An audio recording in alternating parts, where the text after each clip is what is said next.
جو سفارت خانے کچھ ہیں، جو مشہور سفارت خانے ہوتے ہیں، ان کے جاسوسی کے آلات بھی ہیں، وہ بھی بہت سی چیزوں کو دیکھتے ہیں، وہ بھی کرتے ہیں.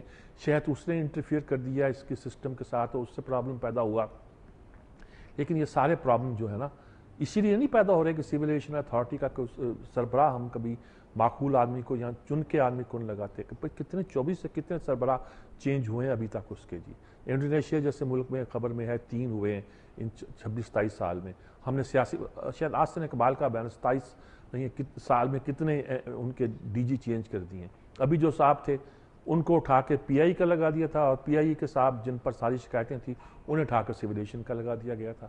یعنی کہ یہ اہم سینسٹیو عہدوں پر بھی ہم سفارشوں کی بنیاد پر نااہل لوگوں کو اگر بھرتی کر لیں گے جن کو پتہ نہیں ہوگا یہ سسٹم کیسے چلانا ہے تو پھر یہی انجام ہوگا نا. لوگ پی آئی سے پریشان ہو گئے. کل سنا ہے جتنے بھی لوگوں نے ٹکٹیں اپنی بک کرائی تھی اس بھوجا ایئر لائن کی بلکہ پرائیویٹ کمپنی انہوں نے ٹکٹیں منسوخ کر دی تھی. اچھا یہ بھی تو ایک بڑی غلط بات ہو جاتی ہے نا کہ ایک کمپنی یہاں انویسٹ کرتی ہے سٹارٹ کرتی ہے اور معلوم ہوتا ہے کہ وہ فنکشن نہیں کر رہی, اس کو خسارہ ہو جاتا ہے. ٹھیک ہے یہ کسی کا ذاتی خسارہ ہوگا کسی اور خسارہ ہوگا لیکن اوورآل ملک میں انویسٹمنٹ کی فضا خراب کرنے کی بات ہوتی ہے.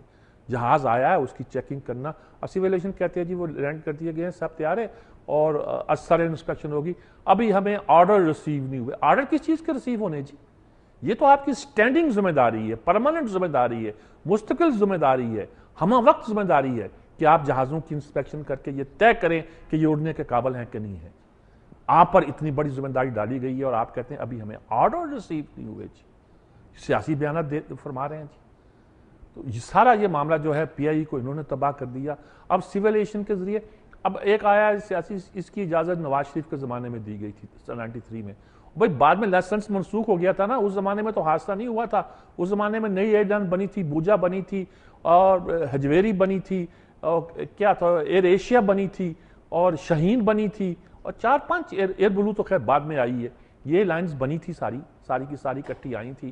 اوپن فلائی ہماری اوپن سکائی پالیسی بنی تھی جس کا مطلب یہ تھا ہم نے تو اوپن سکائی پالیسی میں بہت سے لوگوں کو اعتراض تھے کہ پی آئی بیٹھ جائے گی اور یہ ہو جائے گا وہ ہو جائے گا. وہ کچھ لوگوں کا خیال تھا نہیں یہ تو مقابلے کی فضا پیدا ہوگی سب بہتر ہوں گے. ہم نے سب کا پٹھا ڈال دیا, ہم بہتری کی طرف تو جاتے ہی نہیں جی. اچھا اس پہ بنا دیا کمیشن, عدالتی تحقیقات کمیشن آ گئی جی. آج شہباز شریف صاحب کا بیان ہے, نون لیگ والوں کا بیان ہے. اور بھائی یہ جو آپ نے کمیشن بنایا سارا پی سی او ججز پر ہے. میں حیران تھا کہ یوسف گیلانی 1 منٹ میں یہ آپ نے انہوں نے انکوائری کمیٹی کو ادھر تقریر وہ سرائکی واقعے کے کر رہے تھے, کچھ وہاں اپنی سیاست فرما رہے تھے, تیارہ ادھر گرا ہوا تھا. نہ انہیں توفیق ہوئی ہے جانے کی وہاں سیاچین پر, نہ اس پہ توفیق ہوئی ہے, لیکن تیارہ گرا ہوا ہے وہ اپنی تقریر فرما رہے ہیں. لیکن اب وہ انہوں نے فوراً کمیشن بنایا, میں حیران پتہ چلا سارے پی سی او ججز ہیں.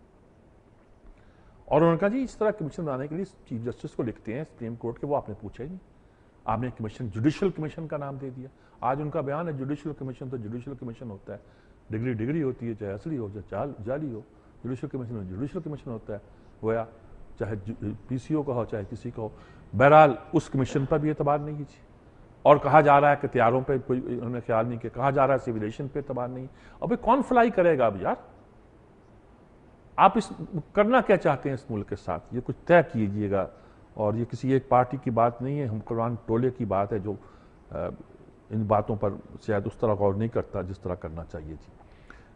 یہ تو نقشہ ہے جی جو سب سے بڑی خبر تھی اسی بنیاد پر جی, اور اسی کا یہ قصہ ہے جس پہ ہم کہہ سکتے ہیں کہ خاصی ملک میں ایک طرح کی افسوس بھی ہے, دکھ بھی ہے. ایک جوڑے کی تصویر آتی ہے, ابھی 9 بہارتا جوڑا اپنے ہنی مون پہ گیا تھا اور پھر انہوں نے دنیا دیکھنی نصیب نہیں ہوئی. سب سے پہلے جی بعد میں جو لاشیں آئیں ان میں کراچی میں ان کی لاشیں پہنچی ہیں, کیا خاندانوں پہ بیتی ہوگی. خیر سبھی المناک حادثات ہیں, جن کی موت واقعہ ہوئی اس کے پیچھے کوئی نہ کوئی انسانی پہلو تو موجود ہے جی, اور ان کو بیان کیا جاتا ہے اور بیان تو کرنا چاہیے. لیکن کیا ہم لیتے ہیں جی, اسے عبرت لیتے ہیں, کچھ سبق سیکھتے ہیں, کچھ کرتے ہیں کہ نہیں کرتے. اچھا ادھر سیاچین میں ہمارے جوان دبے ہوئے ہیں برف کے تودوں کے نیچے, کوشش کی جا رہی ہے کہ ان کو وہاں سے نکالا جائے. کہتے ہیں کہ آئندہ 24-48 گھنٹے تک شاید ہم ان تک پہنچ پائیں. ان کی کچھ چیزیں مل گئی ہیں جی شاید 50-60 کچھ 100-200 کلومیٹر دور ہیں. آپ ہم سمجھ نہیں سکتے. میں نے پچھلے دنوں یہاں مستنصر سے تاڑک کا دیکھا تھا کہ وہ تو علاقوں میں جاتے رہے ہیں سیاحت کے لیے, بہت گھومتے ہیں. کہ انہوں نے ایک سیاح کی بھی بات لکھی تھی جن سے وہ ملے تھے کہ کس طرح ایک سائبان جو برسوں سے یا صدیوں سے لٹکا ہوا تھا برف کا، وہ اس دن گرا اور وہ اس کے نیچے یعنی کہ جس پر چڑھائی کر رہے تھے وہ نہیں سہار سکا اور ختم ہو گیا۔ اس طرح یہ طوفان بھی آیا اور ہمارے لوگوں کو لے کے سیاست میں ایک نئی بحث شروع ہو گئی، سیاچن گلیشیئر پر بھی گفتگو شروع ہو گئی۔ مگر مجھے بھی کہا انڈیا کے ایک چینل نے کہ بھئی آپ کو جہاں بٹھانا ہے کچھ دلی سے لوگ ہوں گے، اس مسئلے پر ذرا گفتگو کر کے دیکھتے ہیں کہ کیسے کی جائے، کیوں کر کی جائے اور کیا بات بنائی جائے۔ پتہ نہیں پھر بعد میں کیا ہوا، کچھ مصروفیت میں نے شو کی، کچھ بات انہوں نے بھی سوچا ہوگا کہ جس سے جان ہی چھوٹے تو بہتر ہے، پتہ نہیں کیا کہہ دے کیا نہ کہہ دے۔ بہرحال یہ ساری ایک نئی ڈیبیٹ اس مسئلے سے پیدا ہوئی ہے کہ سیاچین میں فوجیں رکھنے کا فائدہ پہنچتا کس کو ہے۔ ضیاء الحق نے ایک فقرہ کہا تھا جس پہ ہم لوگ مذاق اڑاتے تھے، مذاق کیا ہم غصے میں آتے تھے، اس نے کہہ دیا تھا یہاں تو گھاس بھی نہیں اگتی۔ بس اس نے کہا تھا یہاں ہماری حکمت عملی یہی تھی کوئی جنگ تھوڑی کرنی ہے، یہ انڈیا کو بلیڈ کرنا ہے۔ ہمارے 5 ارب خرچ ہوتے ہیں تو ان کے 25 ارب خرچ ہوتے ہیں، اور وہ ان کی اکانومی پہ بھی اثر پڑتا ہے، ان کی ہر چیز پہ اثر پڑتا ہے۔ بات تو یہ درست ہے، لیکن اس کو کیسے دیکھا جائے۔